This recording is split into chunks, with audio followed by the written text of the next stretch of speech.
Well, thank you, Lindsay, and it's a real pleasure to be here as usual. As Lindsay said, so we're going to be talking about AI, the good, the bad and the ugly. I was going to tell you about how AI is transforming the world and promising revolutionary breakthroughs, which of course it is. But it's also so ubiquitous. I mean, we're seeing you can't pick up a newspaper or turn on the TV without something about AI happening. And so fortunately tonight we have our professors Michael Blumenstein and Nicholas Davis are going to take us through a tour of the current landscape of AI.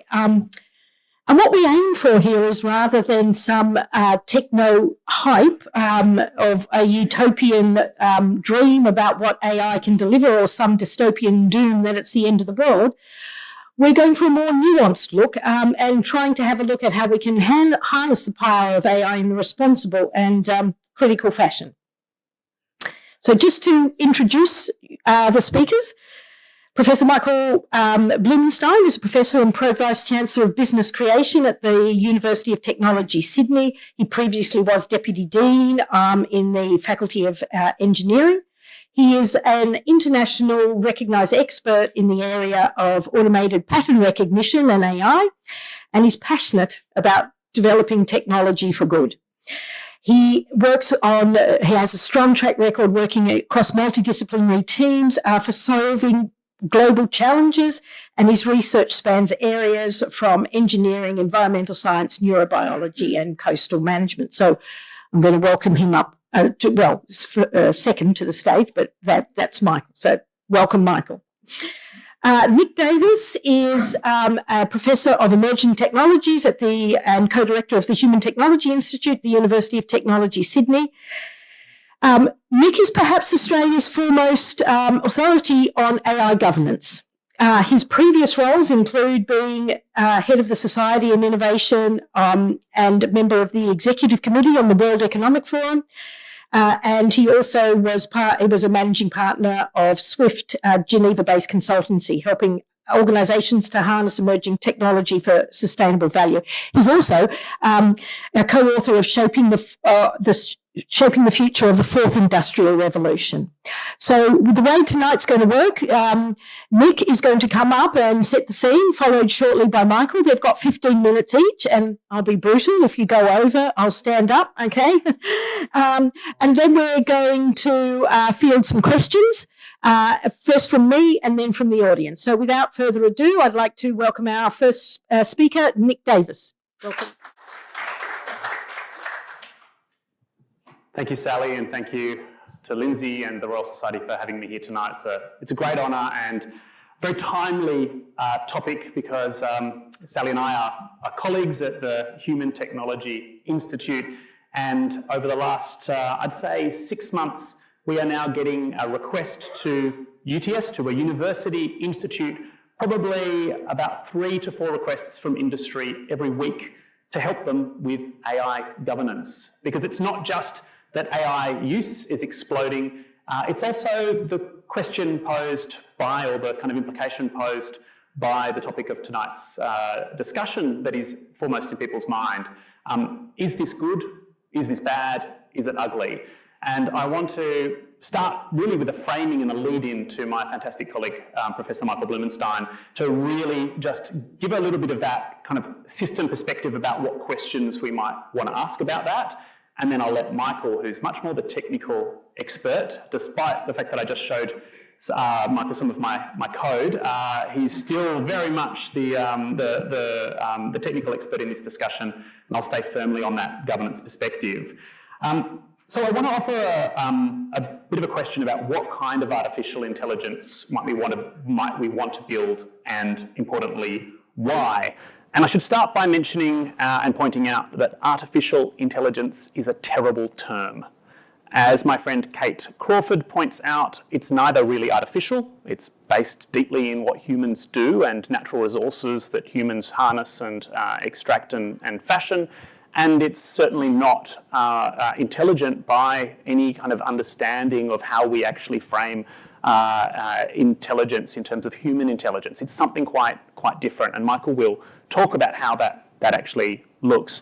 But when we use the term AI, we're referring to a whole suite and a whole history of different tools, different approaches, Michael might mention a little bit about 1956 and where the origination of this term came. What Michael might not mention, I'm not sure, but I'm looking forward to his speech, is that artificial intelligence and that group in 1956 was largely created in opposition to Norbert Wiener and his movement in cybernetics, which is testament to the incredible power of academics to create an entirely new field of study just out of a desire to avoid socialising with an unpleasant person. So literally, the foundations of AI come from this term that's now been reclaimed by the ANU School of Cybernetics and the work that Genevieve Bell did in establishing that from cybernetics, but artificial intelligence since 1956. We're in the 69th year, really, of that, that new and renewed framing of this topic. And it is really centre of so many policy debates in classrooms, etc.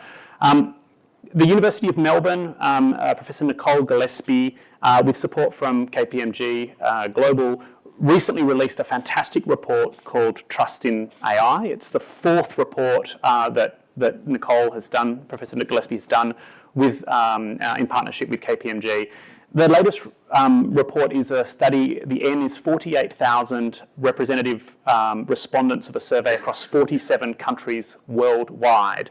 And the insights in terms of use of at least AI, intentional use by people around the world of artificial intelligence tools, by which the overwhelming majority people refer to generative AI, so ChatGPT and the like, this kind of very often consumer-facing type in a question and it produces fluent text for you as a response. The use rates of that are pretty incredible. So we're talking over around about 80% of people in emerging economies report intentionally using that on a regular basis, and about 60% once a week at least. In Australia, the use rates are lower.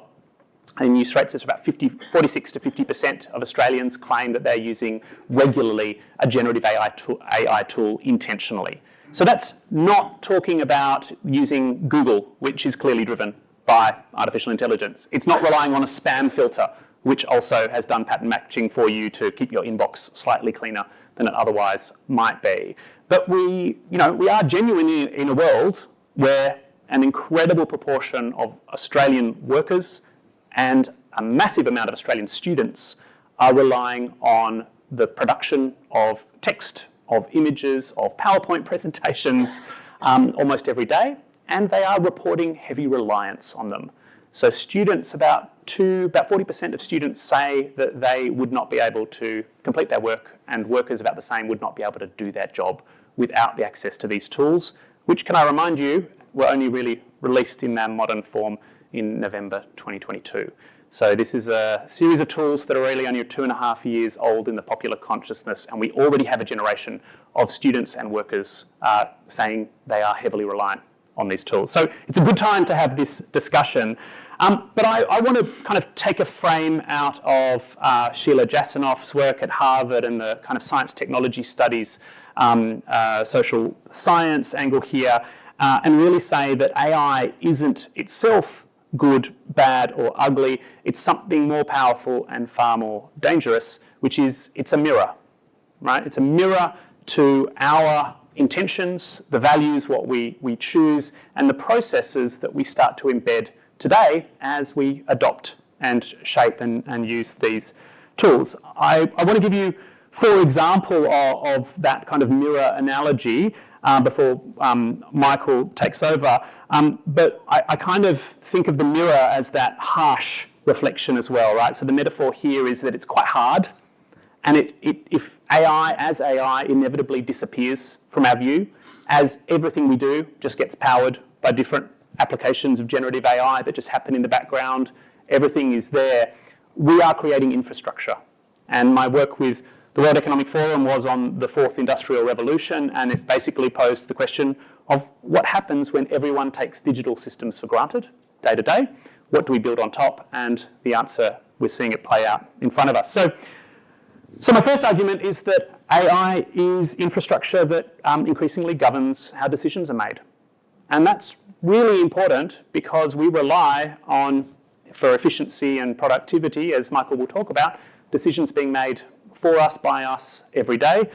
And we see what happens if you get that wrong, and in the overused example of robo-debt, right, where any flawed and unlawful algorithm, no matter how simple or complicated, can determine the lives of many people.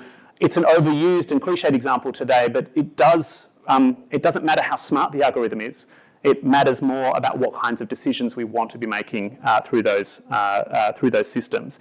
And in the university sector, we're seeing this play out a lot with examples like AI plagiarism detectors, right? If I run Turnitin over any piece of work, it will give me a score of how likely that is to be produced by artificial intelligence. And I know two things are very true. First of all, most of it has been produced by artificial intelligence. And second, I can't be sure, because I use a lot of M dashes in my work. I use the word delve a lot because that's just a word that I tend to use, and those are both overrepresented in those AI plagiarism detectors. And so you're very likely to be getting both false positives at the same time as our kind of assessment and engagement model might be deeply flawed. A similar example is actually writ large in facial recognition technologies and its use by Bunnings, one of my favourite stores. I live in Canberra. I have 4 within 10 minutes drive of my house, which is terrible for my budget. But what is actually happening when Bunnings uses facial recognition to scan against a watch list of potentially violent people in their stores is they're making a key assumption in the values that all of us are potential criminals, and that it's entirely okay to compare our faces and biometric data against a privately held and kind of unverified checklist, and that we can bear the cost of any false positives, and that is justified by their desire to kind of manage their stores. Now, in case anyone here from Bunnings in the group, I apologise for this example, but I will say it's really important to note that when this came out and Carly Kind, the Privacy Commissioner, said, Bunnings, you can't do that. It's not justified under the Privacy Act to scan every Australian's face and compare it to this watch list as a model for preventing anything. Bunnings came back and said, no, this is to prevent staff violence. This is to stop people from getting attacked in our stores. Never mind the fact that they had never told anyone that it was running, nor is there any real understanding of how a facial recognition system can or would prevent someone from just picking up the phone and calling the cops, which is what you do when someone pulls a machete in a store, right? So the proportionality aspect of what values do we want to encode in here are really important as we start to think about our public spaces and the public use of this technology. The second kind of big example that I want to pull out, was part of the reason why Darren Acemoglu and Simon Johnson from the Massachusetts Institute of Technology won the Nobel Prize in Economics last year. And that is the phrase so-so automation. So if we worry about decisions becoming infrastructure and having to make really intentional decisions right now about what those look like, my biggest fear is that it's just going to be a bit crap. It's just going to be poorly performing. It's just going to be pretty terrible outputs, not get the value that we want. And that's why it's so great that Michael's going to come and show us some really good examples of what this can look like. Because if AI automation writ large in society looks like self-checkouts, we're in big trouble. And self-checkouts is exactly the kind of, frankly, quite lazy thinking about automation that just shifts the work to someone else. And when we worked with retail workers about their experience of automation, it's very, very clear that this is increasing frustration and load and concern and not actually benefiting the average person in many ways. And yet the promise of automation is so seductive in terms of how you might be able to shift money and cost amongst your different categories. And so automation, it comes when you make 2 critical assumptions, that the machines are smarter than they really are, and that the people are dumber than they really are.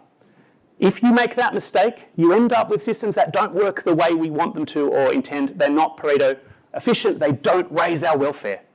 And what I'm seeing now in the market, unfortunately, is not the kind of examples that Michael's going to go through. It's a lot of hype-driven, pretty lazy implementation. And I don't want a world where we lock in as infrastructure the mirror of us looking a bit out of shape and awkward. I want the best selves of humanity reflected in the systems that we're making.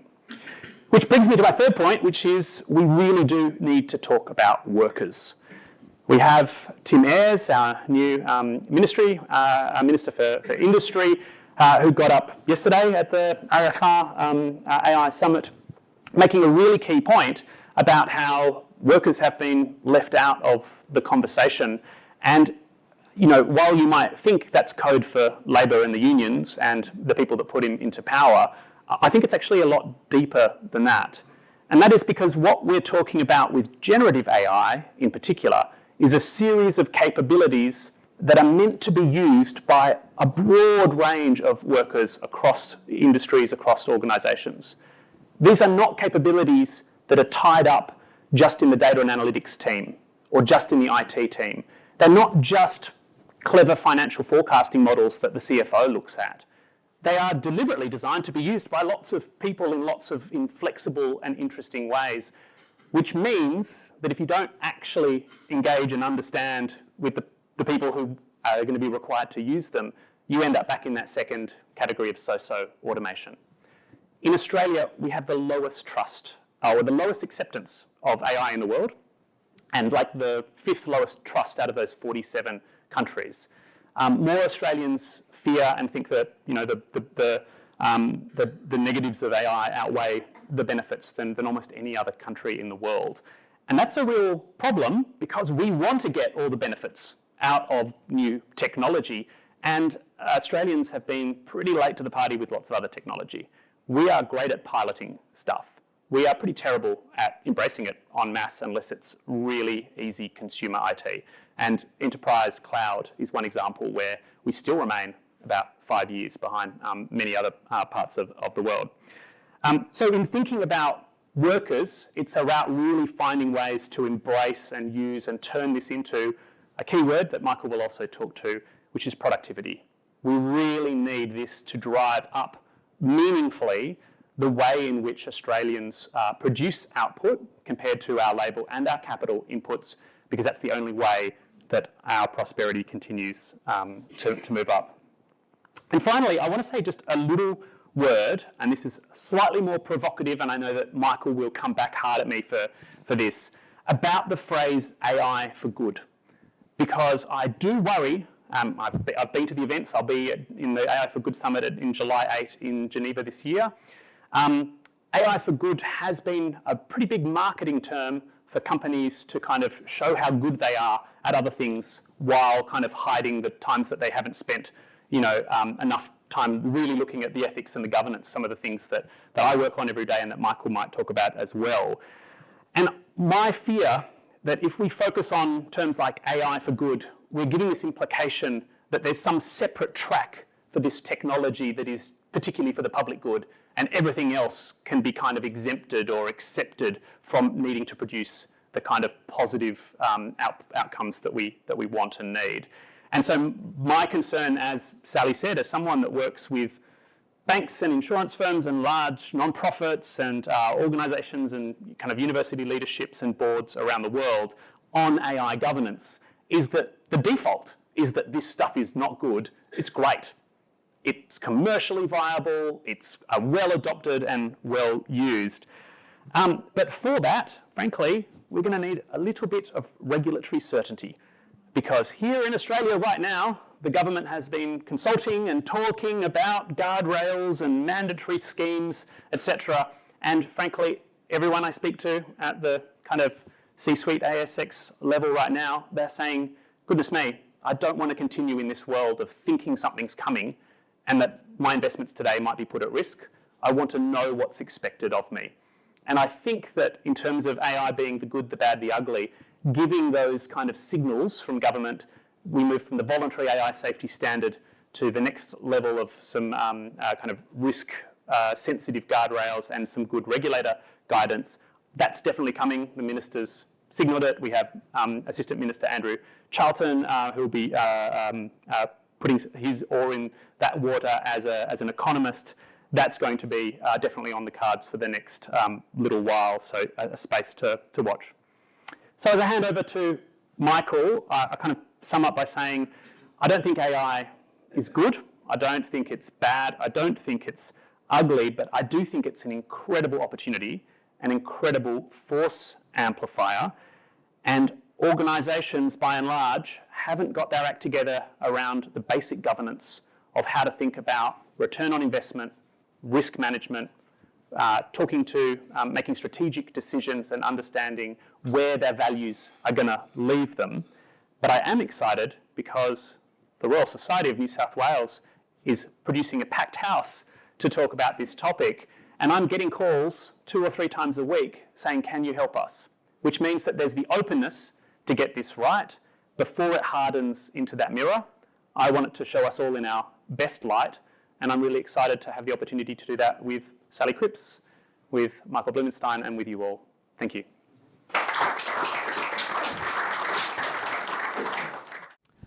Good evening, everyone.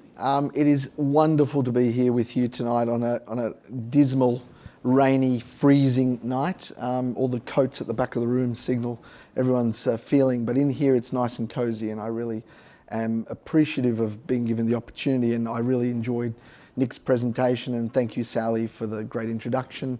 Thanks also to Lindsay and the Royal Society for New South Wales. I really it's pleasing to be back here again. The last talk I gave was an online version of this when we came out of COVID, so it's really great to be here in person. And as Nick said, it's a packed house, so great.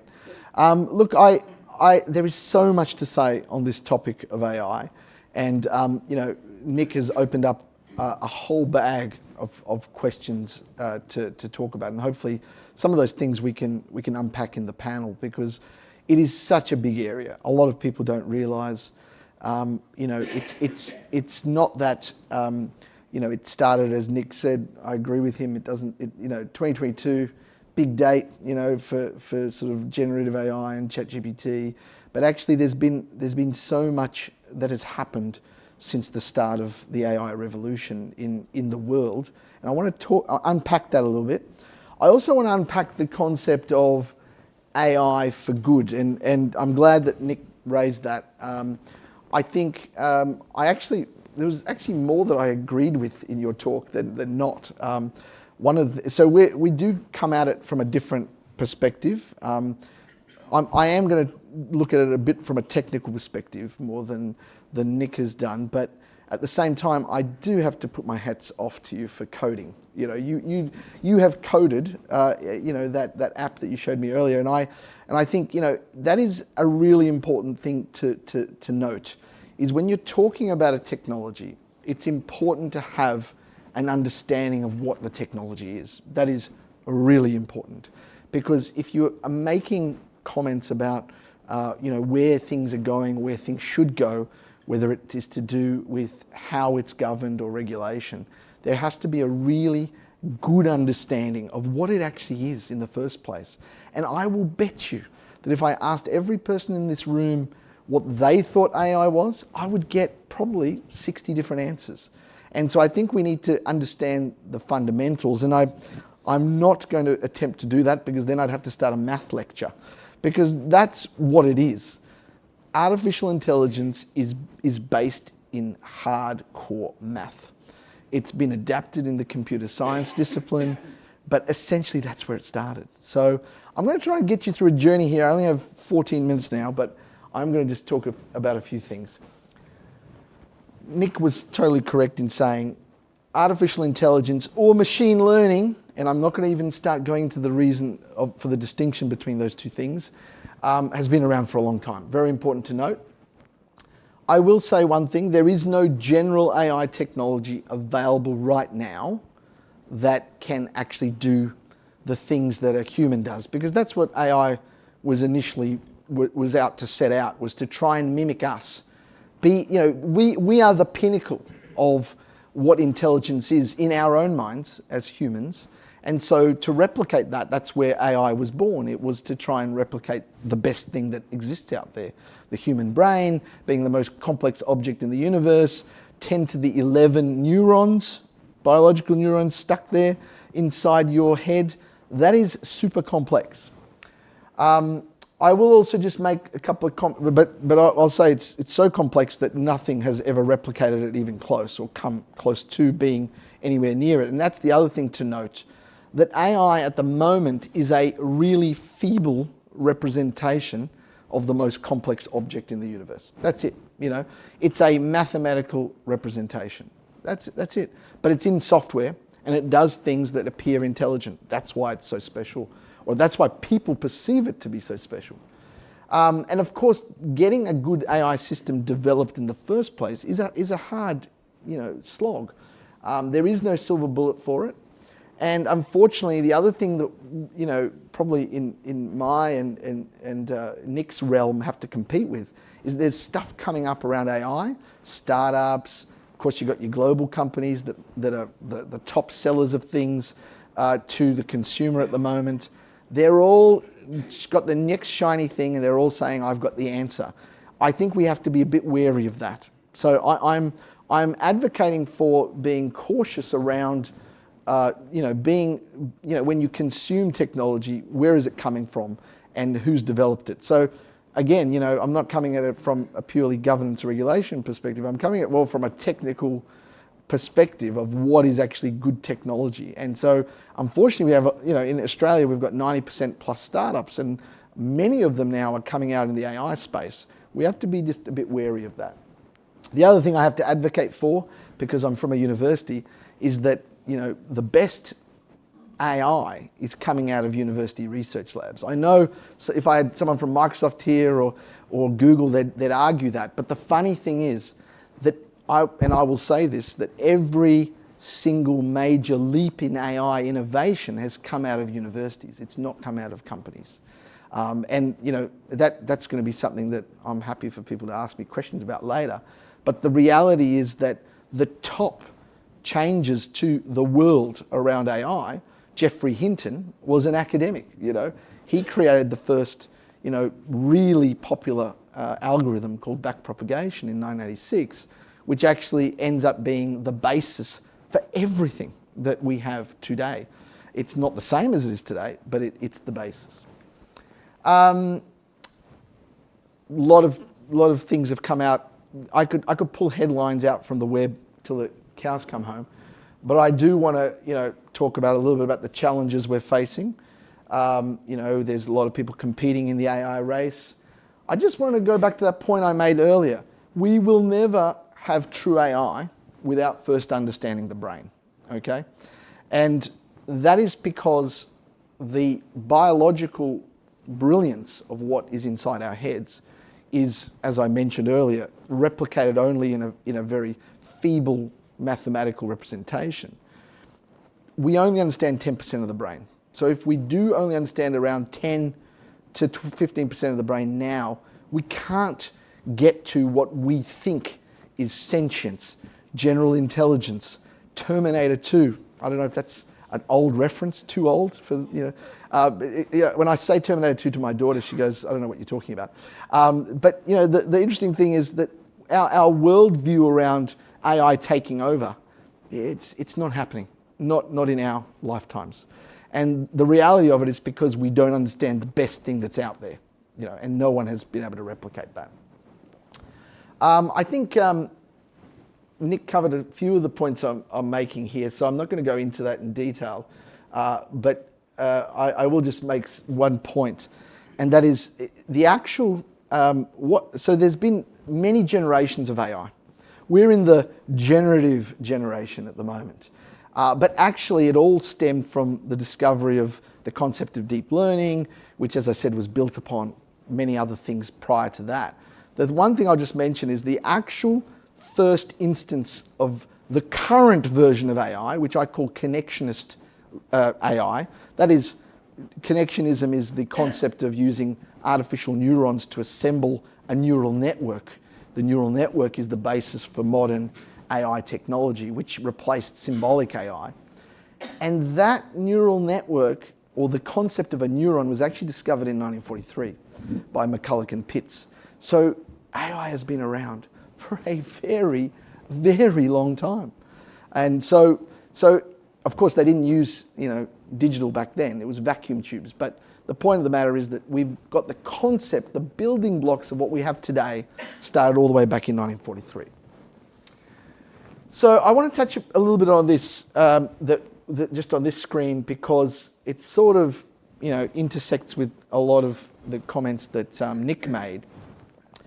The concept of ethical AI really sprung up earlier in the piece, certainly before ChatGPT, the concept around really being preoccupied with ensuring that AI is doing the right thing, because, we don't want, that Terminator 2 situation occurring.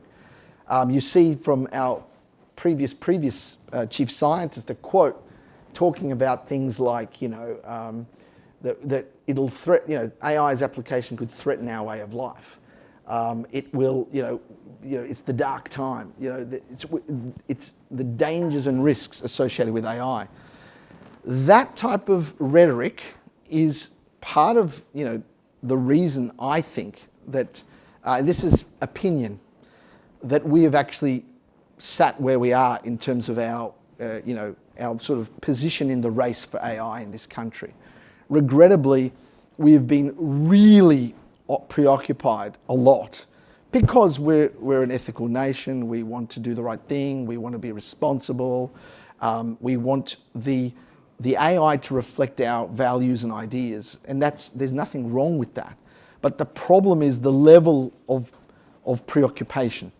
And when the chief scientist comes out with those type of quotes, then that started the era of sort of holding back some of the best we could put out. I mean, we in this country are top 10 in the world for AI research output per capita. Okay, that's a big stat. That should be translated to innovation, to developing the newest and best technology that's competitive all over the world. Are we there yet? No. Our investment in AI never got to that point. There are some that say that we've even missed the boat. The federal government and its investment in, what are we going to do next? It's sort of skipped a generation. It's gone to quantum, which has now got, quantum technology and quantum software and quantum hardware, but we missed the AI boat. That slide I showed earlier about, America and China being in the AI race, we didn't even get off the starting block, So that's just something to think about. We've got some really deep situations that have now arisen, including, and Nick touched upon this, the productivity issue, right? So one of the commissioners from the Productivity Commission some years back talked about, what are we looking at when we talk about AI risk? What is it? What are we actually comparing it to? And so there was this concern that if we're preoccupied in that direction too much, we've got to also bear the consequences of where we sit on the world stage in terms of our AI innovation. And so what's happened is that we've had a suffering of 10 years of productivity loss. We've also now, literally, I would say, have sunk down the innovation ladder. If you look at the rankings, we are so far down the OECD, even further down outside the OECD, that we're in an interesting state. I'm not saying that's all to do with AI, but the productivity element can be supported by AI, and of course, the lack of constraint that other countries feel in innovation has led them to be more successful on the innovation piece. So I think we just need to be very, conscious of how we ride that very careful gap between being, innovators and trying to do great things technologically for good versus being able to ensure also that we have appropriate regulation and governance and ethics. But really there has to be a gentle balance. It can't skew to one side. I'm going to rush through some of these, but these are the type of headlines that have been, that have come out over the years. That very person I talked about, Geoffrey Hinton, who worked at Google, got freaked out to the point where, he doesn't buy into it anymore, even though he cashed out of Google and made millions, which was good for him. But he, as I said, he was an academic, but he's now taken a different view, and he's now very much pushing against, being able to, the innovation piece around AI, because he personally perceives there's something to worry about. And of course, The big one, which we haven't talked about today, is the business of replacing jobs. But I was at the AFR AI Summit yesterday, where a lot of companies were speaking. All of them were saying that they have now had productivity gains through deployment of AI technology in their businesses. But more importantly, they were talking about the fact that there's this rhetoric around losing jobs is probably going to be outweighed by the fact more jobs will come as a result of appropriate use of AI and technology within businesses. So that'll all not just even out, it'll actually come back tenfold, well, not tenfold, but it will come back significantly better than what the pundits are predicting around job losses and so forth. I'm going to skip through a couple of this. I just want to make this, there's a headline here about the AI Act in the EU. Now, much has been made about that. It's been looked upon as the gold-plated version of what the most intense version of regulation can be.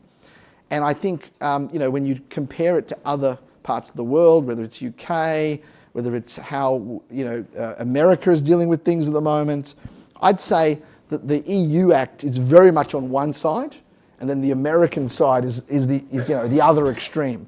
And I think we have to, again, I'm talking about this middle ground piece, because at the AI Summit yesterday, where Tim Ayres spoke, he was asked point blank, will you go for an AI Act? And he actually couldn't respond. He actually said, well, we've got to look into this and so forth. So I'm noting that Nick was talking about this about the next thing we've got to do with supporting workers and so forth. But at the same time, I think there's still some elements to work out. No one's made a decision yet around that, and I think there's got to be a real, because the Business Council of Australia released a report literally a day before yesterday's big AI AFR summit, and it talked about how do we actually look at regulation from a different lens and say, well, how about we use existing laws and augment those? That's another approach, right? Rather than saying, well, AI is something we need to put under the microscope. And I think that's, again, Stephen King, the commissioner from the Productivity Commission, was saying similar things. So I think that's just some thoughts around balance that is really required. And I think hopefully I'm not getting the wind up yet, but I might be. Couple of minutes to go. So these are the type of headings that again industry is worried about, right? I mean, I have to just say that businesses particularly, and I'm not just talking about the tech businesses that sell the AI, businesses who consume the AI and can see the value they get out of AI are concerned about over-regulation.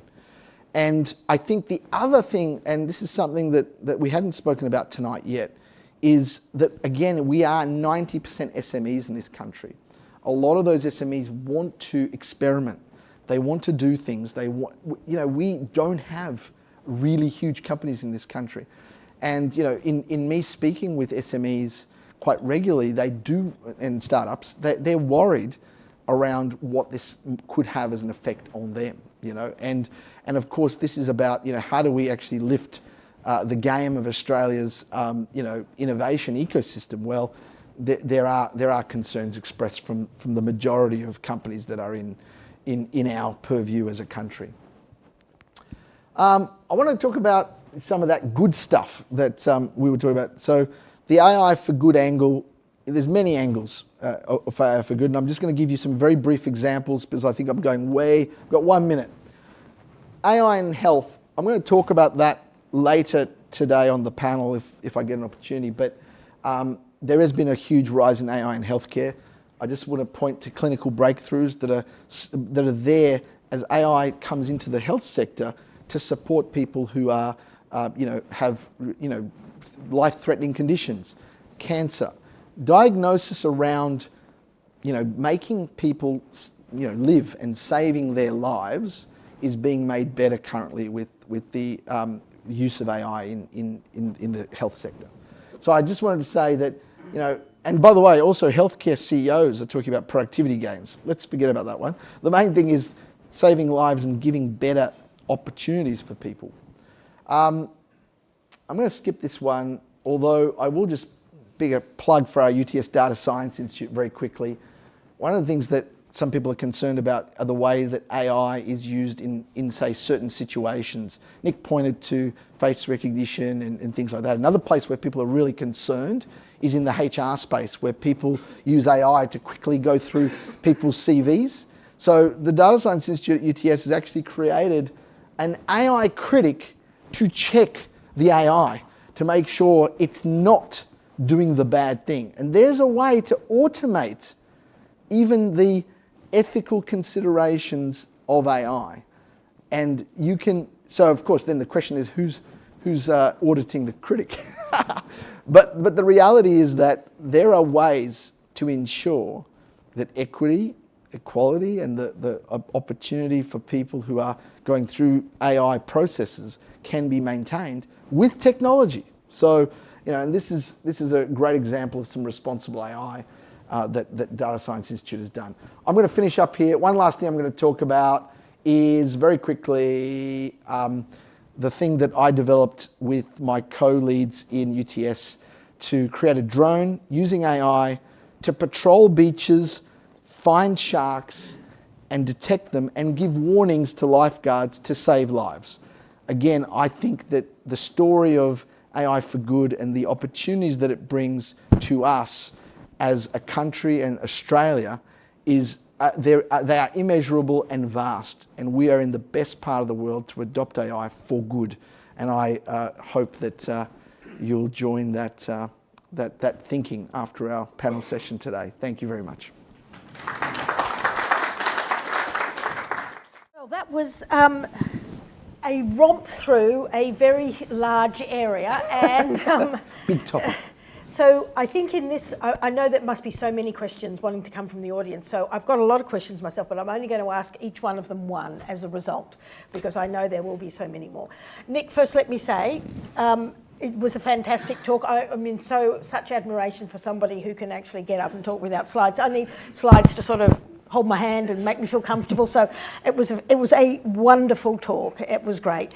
And I particularly take your point, although around AI for good, and one of the things that I've always loved is the notion of AI for good. But then, working with Nick and Ed, I've realised that the road to hell is paved with good intentions, and so what is one person's good is perhaps not another's. So, but yet, while I totally agree with Nick on the one hand about AI for good, I find it hard to let go of the fact that maybe there is some good we can get from it, and a lot of good 100%. We can get from, and how do we make that work? So I want this conversation to be about how do we sort of get it? They both talked about operating in that intersection. So what does that intersection sort of look like?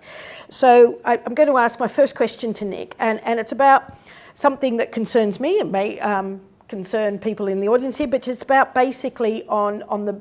Does AI has it led to an imbalance of power both within Australia and then across the globe? So basically, is AI use already having an impact on inequality? I used to think that AI would reduce inequality. I'm not so sure now, and there's but what do we know, and what are your concerns about that, Nick? Well, it's a great question. It's a hard question, but I will say that that data from Nicole Gillespie's team down in Melbourne was super eye-opening, because it showed that actually the people who are benefiting most, like if you talk about the worker, student, individual use of generative AI, the people that are benefiting most are not by and large in advanced economies.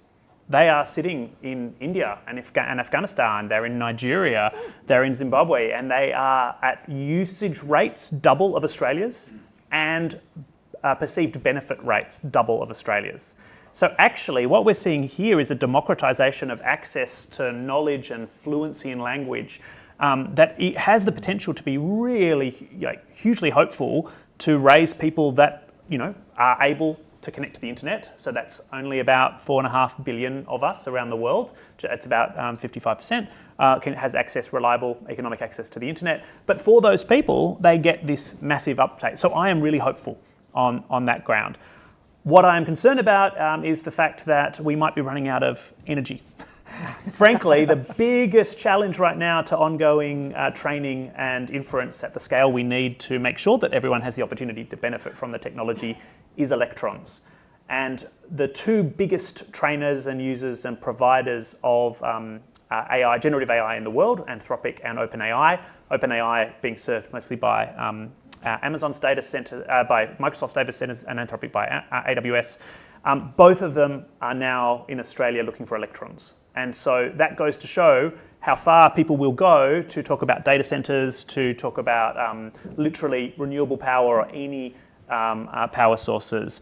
And what that means for inequality is that we do have some concentration of power. We have a concentration of power in terms of the even just the ability to build a new power station. In the US big network energy integrators, they're looking at 2 to 3 year outlook to get just the parts to build new gas turbines or energy systems. When we see this kind of demand happening, we do see the power shift to those who control those supply chains. And so I really hope that we can kind of work on making sure that we don't end up with new bottlenecks, critical minerals in these areas. You can see what's happening with China and the US on those topics at the moment. But by and large, I'm actually very hopeful about that. That's the thing I like about it, Nick. I would not have expected that answer. So I'm coming to now. You told me to be positive. Yes. So what about the fact that tech giants like Google, so Nick and I were in a round table yesterday with the head of Google Research, and their budget for research is $60 billion a year. Now, what about, so what does that mean when we have large companies with research budgets that are much bigger than Australia's research budget, that are much bigger than any nation's research budget? Yes, I mean, I once was invited to a dinner in Beijing where I sat at one of these big feast tables, and I was talking to the chap yesterday, and I explained that I lived in Switzerland but had just come from Brussels, and he said, "Oh, isn't it great news that the EU has just approved its kind of AI budget at the time, and it had earmarked as part of the Horizon Fund $100 million in kind of cash and basically about $1 billion worth of thing." We got talking, and I said, "Oh, what do you do?" And he said, "Oh, well, I run an AI investment fund for Alibaba, for Ant Financial." And I said, "Oh, all right, how much have you got under management?" And he said $12 billion of investment funds. The guy next to me had 12 times the whole EU budget for investment. And then the person that we met yesterday, James Manyika, has another 5 times that under control. It's very hard to look at the Australian budget and say, how much can we afford to put towards AI? I think it was 100 million at the outside in total for the last budget here. That does create massive power disparity. But let's go back to Michael's point. How is that knowledge being produced? Almost inevitably, it's partnerships with universities. And so the key thing here is to not abandon your values, but be part of that ecosystem and understand that now in the US, it's equally distributed. So a third of all research, kind of cutting edge tech research, is philanthropy driven. A third is corporate, the kind of Google funding.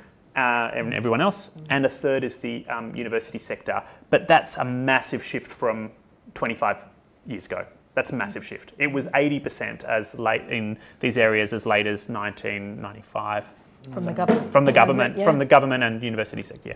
That's very interesting, and thank you for that. That's a nice segue also into the questions for Michael, which are about when we think about what wonderful stuff is coming out of universities, and also what compelling ways that Australia is, or AI in Australia is improving lives beyond the hype. So we can all give these hype answers. So I'd like you to think about what is the most compelling way you think that AI in Australia is improving outcomes for Australia, but also then reflect on then the next question I'm going to ask you, so you know to answer the first question in a way that is, and what could go wrong?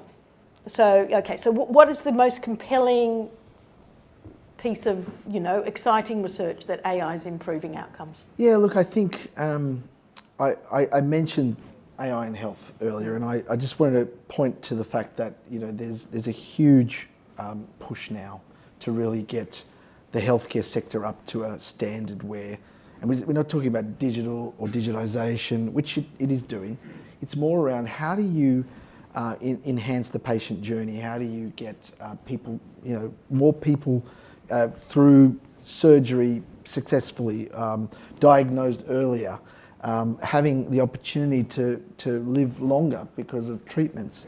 That is, I personally like that example only because it's really something that everyone can identify with. So I was, we will recently talk about a report that's going to be released in the second half of this year with in collaboration with PwC, that's going to look at the AI and healthcare sector in Australia and where it's going.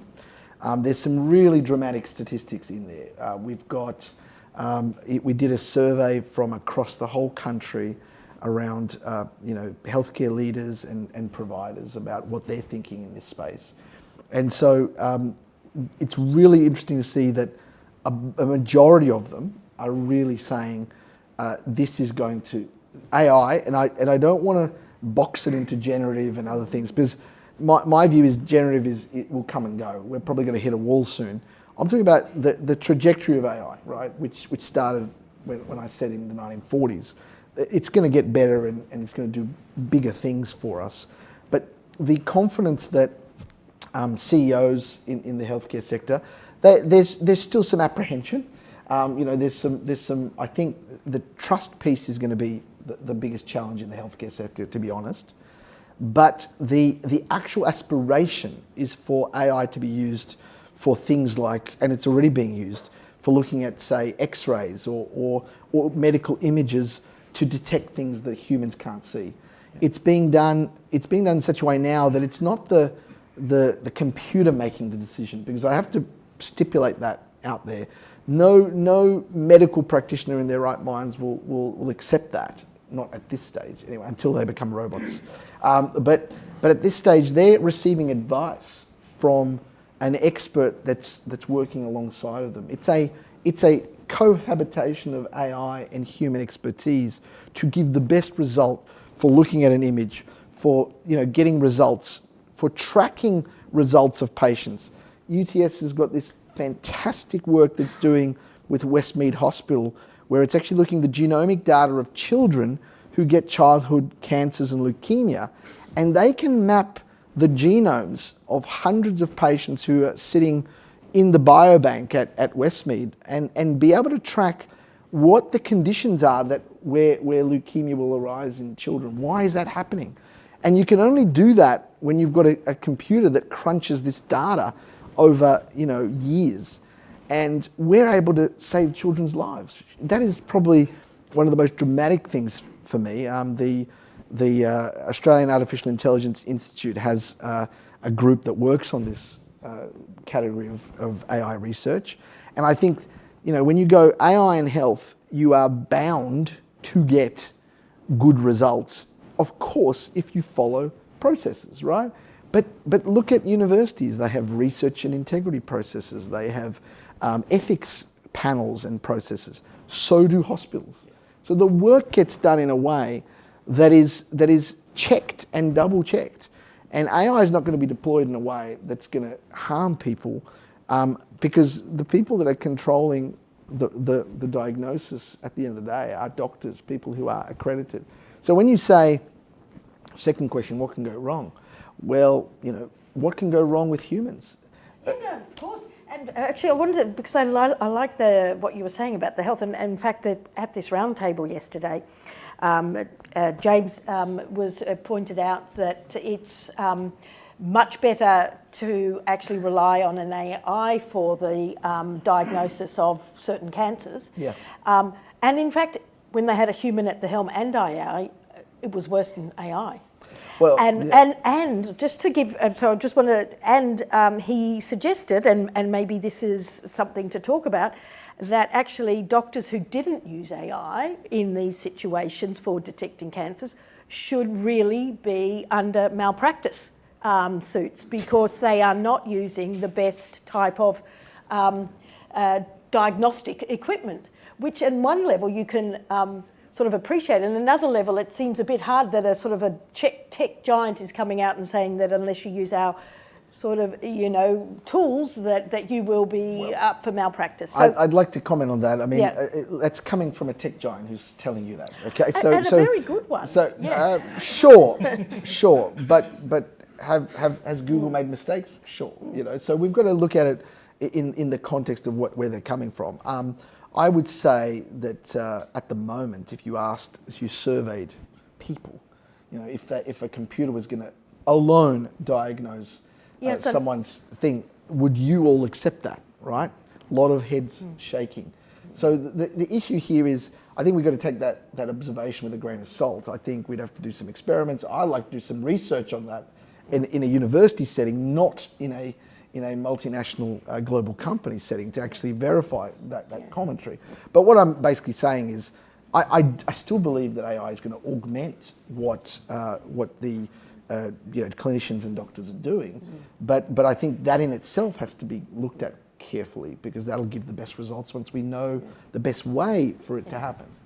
Yeah, that's and I wanted to also comment on your remark, which I totally agree with. Universities have processes, hospitals have processes, but and that's exactly true. Now I want to just throw to Nick. So Nick, anyway, so talk about governance. Yeah. Let's get shift. Well, so if I'm to say, okay, but if we're dealing with a technology that is changing so rapidly, Nick, what are your concerns about the sort of governance that needs to be in place in hospitals to make sure that all these wonderful things get realised? So this is actually a perfect case, because we've just gone through this in New South Wales with the sepsis program. So I sit on with our co-founder, co-director, Edward Santo, the New South Wales AI Review Committee. And the AI Review Committee is the kind of cabinet designated body that literally does what it says. When the New South Wales government has a use case, it gets advice and kind of an imprimatur from this committee. And when the committee was first set up back in the first iteration, really 2022, a case came from Westmead Hospital, which was an AI prediction tool for sepsis. And you may know that sepsis is one of the biggest killers of Australians. It's incredibly hard to diagnose because it presents as an infection that is pretty generalised, but people go down very fast. And every hour that you don't catch sepsis reduces your survival rate by 5 full percentage points. And so you already start at a pretty bad if you've got sepsis, but if you don't get it diagnosed, you're sitting in that waiting room and literally percentage point like every hour. And it's a huge killer, right? About 30% of hospital, it's about 10,000 people in New South Wales die over a course, or in Australia die a year from sepsis alone. And so the Westmead Hospital came and said, we've got this incredible algorithm which can predict from the data that's gathered in the emergency room whether that person, the probability that they have sepsis. And the problem with that was that predictions can be wrong, and can be very wrong, and you could end up with over-treatment or under-treatment, and it was essentially trying to replace the doctor, right? It was a tool that said, this is going to be better than the doctor. And it came before the review committee, and I wasn't actually in that iteration of the committee, but it's been the case study that we use ever since, because the committee members, including Ed, said, we don't actually think that the decision-making should be up to the algorithm. Can you please go back and have a think about how you can make it not a prediction of whether they have sepsis or not, but to do something so that the nursing staff and the doctors who are in emergency have more information that they can make an informed decision about next steps? Can you put the humans more at the centre of this case? That was the challenge from the governance body, right, from the review committee back. And it's worked perfectly, because what it's turned out now, and it's rolled out across the state, is that when you present at the hospital and you have a certain class of blood pressure, infection signs, core body temperature, etc., which are the standard measurements you get when you present, if your warning range is above a certain threshold, they don't say you've got sepsis. What they do is they monitor you to see if those indicators change in the wrong direction. And as soon as they start to change in the wrong direction, they get the lab result fast done to see if they can diagnose. So they get the blood work done, which normally takes over 2 hours. 2 hours is 10% chance of survival gone. And they make sure that they are talking to you and taking more frequent readings, right? So that they can see and get antibiotic treatment if they need to prophylactically straight away. It's saved thousands of lives already. But the way that it works is not to say the computer knows best. It's saying the computer is able to help the doctors make a better decision, the nurses to pay attention. And it really reduces that false positive, false negative aspect that we're so concerned about if you just deal with prediction. And I think that's a great example of how you think about the workflow of hospitals. And of course, all the ethics had to be done and all that kind of stuff. Can I just make a comment on that just very briefly? Yeah, and then I'm going to open it up. Yeah, So I know they're all bursting. I'm sure they are. I can see them in their seats. But They're falling off their seats. hopefully not. Hopefully not. So it was interesting when you said, you know, some person found an algorithm, right? Yeah. Now, so I think we need to step back. Okay. The childhood cancer work that I was talking about earlier was actually developed in partnership by a clinician and a computer scientist. Yeah. Right. The concept of the people that know how to do things in a hospital versus, you know, the people who know how to do algorithms working together, and then they had a framework. See, my concern, I mean, I agree with you. That's why I use my examples as being that they should be informing clinicians in making decisions as opposed to trying to make the decisions on their own, as our Google friends have said. But I would take that one step further and say, look, there were researchers involved, there were clinicians involved, there were people who knew what they were talking about involved, because no computer scientist, I don't know who developed that algorithm, would have recommended that to go forward. So this is where I think, I just want to make one last point around education. I really think that the education and upskilling of the workforce is probably one of the biggest things that needs to happen around AI. Because at the end of the day, no matter where we go with AI, it's just going to get more and more proliferated in our society. We're not going to stop that. We can certainly create processes around it to be, you know, more safer and so forth. But what we can't do is to stop its growth and usage. But the best way to make sure that it's used properly is through education, upskilling, and giving people the opportunity to be trained up in what AI actually is. Yep. Okay, well, thank you, Michael. But now I'm going to I know there's going to be a lot of questions. So, do you want to just say who you are? Selena Griffith. I've got Pamela on, but I'm not Pamela tonight. I'm a startup founder. We're not an AI startup, but we are leveraging AI in our startup. We're going to our first fundraise next week. What are the major challenges that we need to be anticipating with regards to governance in AI? That's a Nick question. I think the biggest governance challenge starts with having a very clear strategy about how and why you're using it. And from there, it goes to, do you fully understand then, if things go wrong, what the kind of range of risks that might produce, particularly if you're a director of the company, you've got those duties, and then the investors will be quite concerned about those aspects, or they should be. We work with a couple of VCs who are rolling this out across portfolios right now in the kind of startup space. But I will say that one thing you can do is to think quite critically on the downside without going into the laundry list. There's 3 simple questions that are quite good governance questions, which is, what's at risk if the performance is not as good as we think it is? And include in the performance the security, your data governance stuff. Then secondly, what could go wrong? How would it affect us if someone maliciously used this against us? So if an employee or someone else or someone recklessly could get access to the system, does that present a new threat to you? And then thirdly, are we really sure that we're doing our due diligence in terms of privacy, data management, and the reckless use? Just to make sure, if you can answer those 3 questions and say, we're sure, and you're a startup, you're a few people, great. Once you're a bit bigger, you start to bring in the training and all that kind of aspect. But it's not rocket science, it's good governance, but it's a good way to think about it. Thanks. Okay, now the gentleman in the second row. Michael, I'm Robert Clancy. I'm actually a clinician who sits there talking to sick patients from time to time. And I'm seriously old, and the only person older than me, I think, is Peter. You and Peter. And I began my career with computerised medicine, and I became somewhat cynical.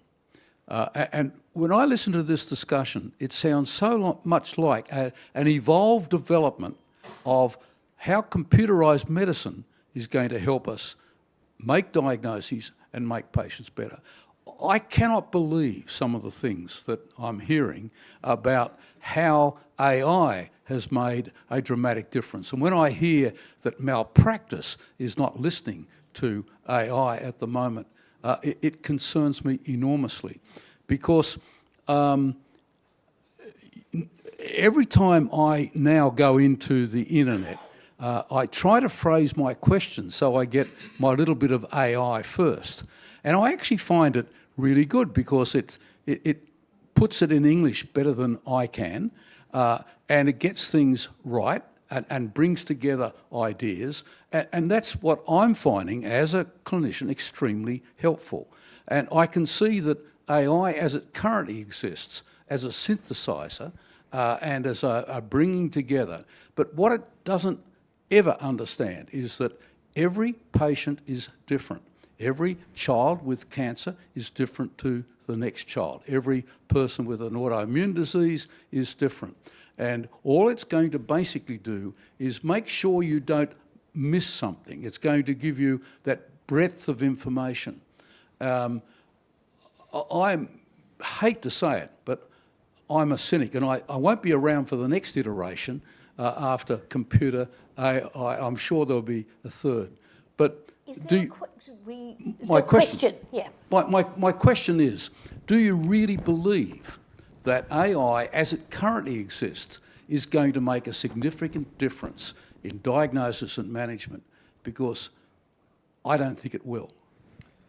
Great question, and thanks. And it's great that there's a clinician in the room. So I won't say do I think it already has. So the. You haven't convinced me though. No. What I'm saying is, I would say that the research, the papers, the clinicians' own testimonies that are using it have said that there's an augmentation in certain areas. But I will just say one thing about that, is that AI is, and I talked about it at the start, but I didn't really go into a lot of details in my presentation. There is no general AI out there, right? General AI means that it could actually simulate a clinician. That would be general AI to me. A human, a computer version of a human that has the same ability as us. That is nowhere in sight, right? And I understand where you're coming from around individual patients and so forth, absolutely. But where I think AI is doing really well is in specific areas, okay? And that's what it's really good at right now. So the AI that talks to you when you're writing your first email or your letter to give you the best synthesis of text is not the same AI that's diagnosing patients. It's a totally different setup. So the specific work around looking at lung lesions, looking at breast cancer imagery, looking at the data that's generated from genomic information from patients, for childhood patients that are on the risk of reoccurrence of disease such as cancer and blood cancers. That has already reaped benefits, because the ability for the computer, which is in this case a pattern matcher for lung lesions in an image, is able to outperform a clinician that sometimes can't see the signs because it's just too either granular or not visible or it's unsure, So the computer can add extra weight to the vote that this could be an at-risk patient. Yeah. And then the childhood cancer one is a very interesting one. You said all patients are different. The computer can now model the individuality of patients. But let's say you've got patients coming into your clinic, for example, and I don't know how many thousands have come through your doors. But imagine if you had the knowledge of the millions that come over from all over the world, So the ability to take the individual data from a larger sample to support the diagnosis that you're making, but it's not doing it for you. It's just trying to give you more dot points and information as to how the decision making will go for a particular scenario. And I think it's a good point around that not all AI is generative AI. I mean, we're not talking about ChatGPT increasing outcomes, but there's multiple types. Nick, did you want to? Only just to say that Australian company startup Heidi, you may have heard of it. So, I mean, that's just offloading one part of a clinician's job, which is the note-taking, doing this auto-scribing. So it just sits in the background and does patient note summarisation. They're doing about 1.5 million patients a week through their system. They've just raised another 20 mil in their kind of third round of funding. And I hope that's an example where actually doctors like you get to spend more time focusing on the patient and less time at the end of the day trying to write up notes, as long as it's accurate and as long as it's not like replacing that clinician decision making. But I think that's a good example of maybe something which is adjacent to the kind of core decision making that doctors make. Les Copeland here. You mentioned the importance of training the workforce, but what about training those who are going to be in the workforce in 10 years' time? Because things move very, very quickly. What's being done there and what should be done? If you were designing a curriculum from, say, year 2 right up to the end of school, what are your thoughts on that? So are you talking about like curriculum at school first? Well, when any transformative technology is introduced, Yeah. clearly you need to train not only those who are using that Yeah. technology, but those who are going to be using it. Probably more important because they're going to, the ones who are in the workforce have got Sure. something that they're actually physically need Yeah, to learn. but it's much more theoretical at the...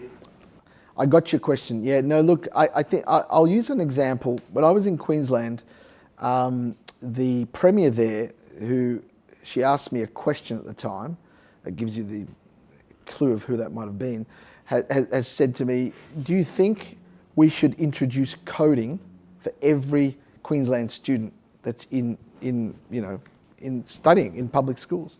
And I, at the time, being a tech guy, said yes, absolutely. And that has now started to fade because we've got different approaches to coding, as in creating the programs. But I still agree with my original comment, which is that the fundamentals of your approach to technology in a schooling environment to get you to be prepared for what's coming is still super important. AI, I think, is in a similar category, but slightly different. And you look at China, so every Chinese student will now learn AI at school. That's just what's happening. Now, I would argue that whether you're a user, a creator, a developer, or a person that does governance, or a person that is a different profession altogether, every person is going to be touched by AI in the next 5 to 10 years. Everyone, if not already. I mean, I didn't even talk in my speech about the fact that your brakes have AI, your vacuum cleaner has AI, your washing machine has AI. You're already doing it, but purposefully, the new workforce will be doing it more. And I think that the fundamentals of AI, which is still based in math at the end of the day. And there you've said it. I mean, just stick with the math. Math needs to be there. No, Like a true mathematician. But No a bias. statistician. but the AI, the concept of AI, its use and the fundamentals of it need to be taught at that young age. I would argue that the workforce of the future will have one setback too many if they don't have it. Can I give a contrasting view? Yep. Is that all right? Yep, absolutely. I don't think you should be allowed to touch AI until you're 15. No. So I worked with a global law firm recently on talking through their grad program because they're really concerned about de-skilling grads, because the grads that are coming in now to the workforce have been using generative AI for a couple of years already on their own. They've been cheating their way through uni, as we would say, as academics, but they have. They've been heavily reliant.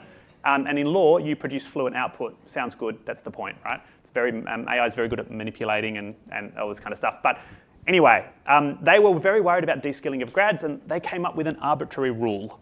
And the arbitrary rule was that any graduate, for whatever the task a partner gave them, they had to do it 20 times without touching any of the whiz-bang LexisNexis, Thomson Reuters support ChatGPT. They had to do it manually 20 times, completely arbitrary number, no evidence or empirical work behind this whatsoever, but just to stress the brain enough to get them to see what good looks like to judge it later on. And it's like my mum, who's in her 80s, who says to me, well, don't the kids need to learn how to use an iPad? And I say, the iPad is easy to use. It's big shiny buttons. It's been designed to be addictive. Generative AI is going in, it's the area where it has a natural language interface. Almost anyone can use it. I want to make sure that, while I completely agree with Michael 100%, I also want to preserve part of our brains to being human and being stressed and learning without that.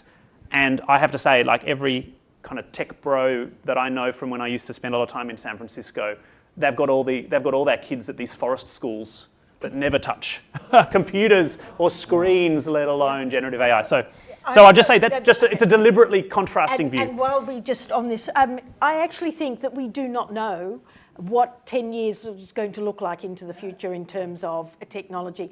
And the more we teach kids to critically think, and for which there is no better discipline than mathematics, then the better they will be. So I think getting too worried about, nobody could have predicted ChatGPT even 5 years ago and the impact it's had. So I think we focus on critical thinking, but I'm going to just open, because I know there are so many. I'm going to take one from right down the back. Thank you for both your presentations. My name's Roderick. I study at UTS. So my question is, just bear with me, it's a little bit long.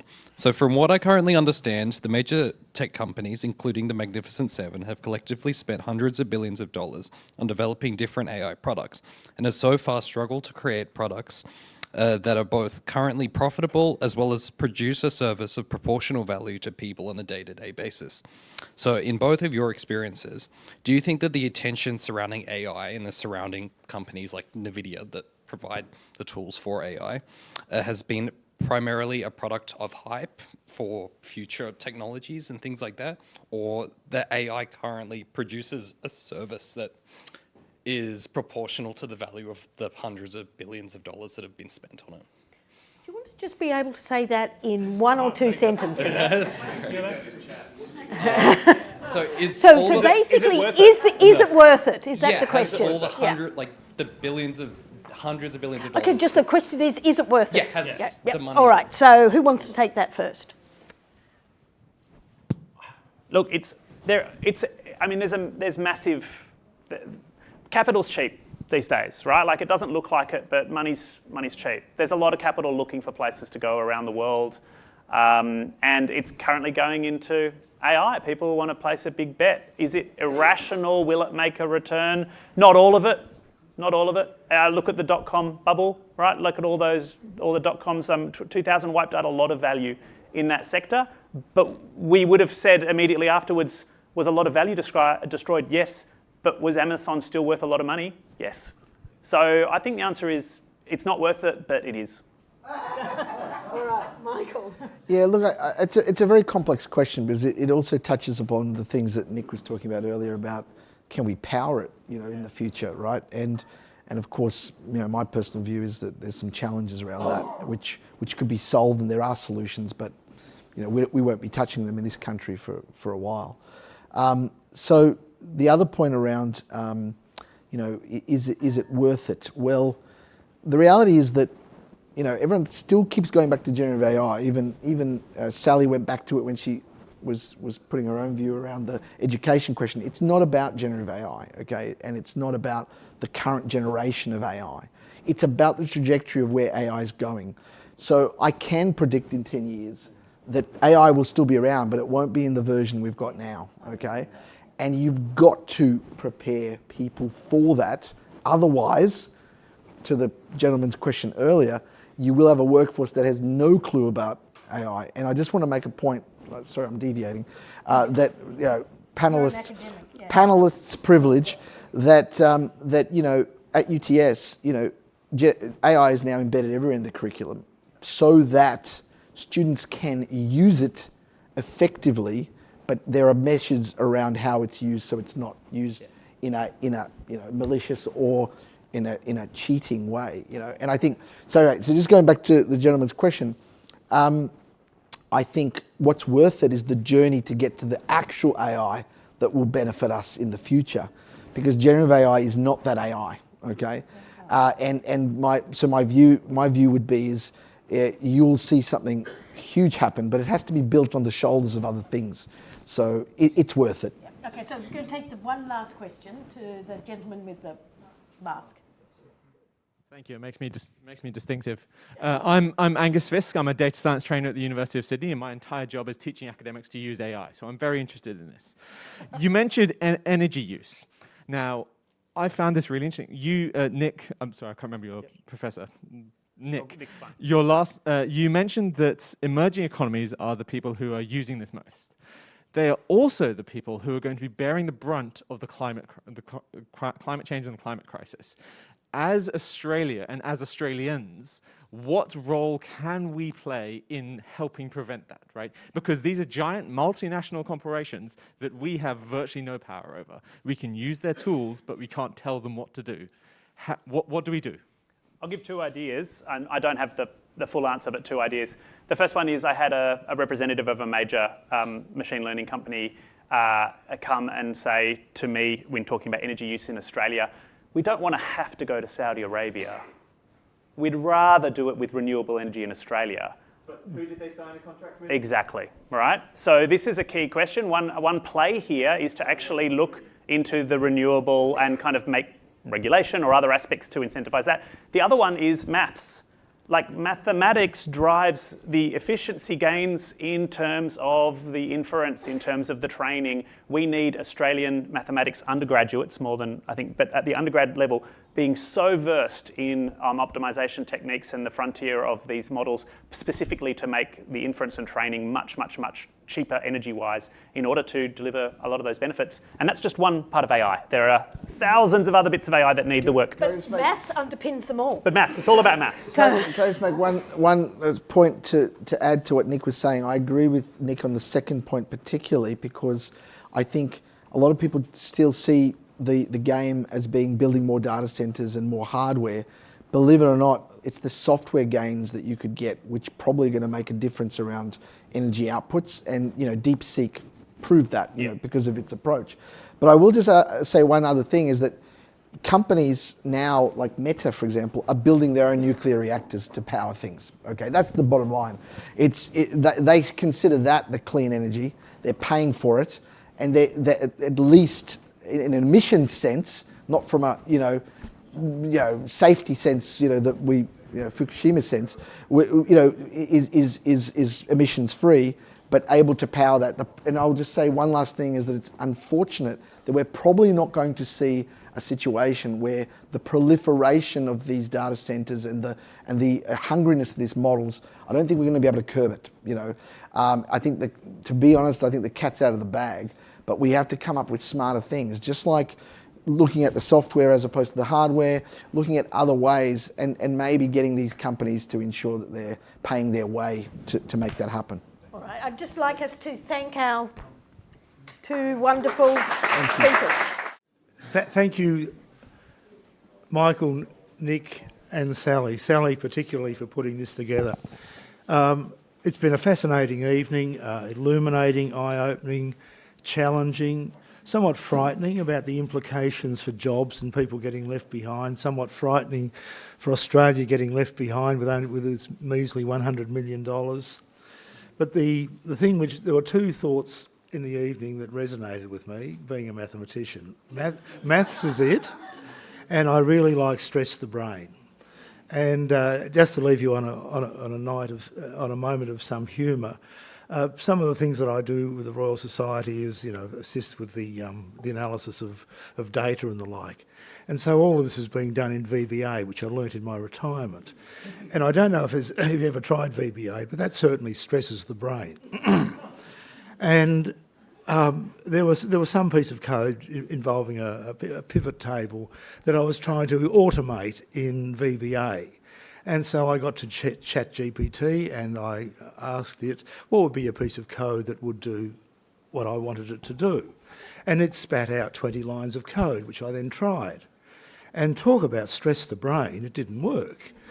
And so 2 days later, I'd worked out that there was 2 key lines of code that were missing in what ChatGPT offered. So thank you, the three of you. You've offered us a taste of what's to come, and that's the forum later this year, which Sally is putting together, and it does have a health theme, I believe. Is that correct? It has many themes. Health is one of them. Health is one of them. So it's been a wonderful evening, great conversation, and thank you to the three of you, and thank you to the audience. I'll close the meeting now.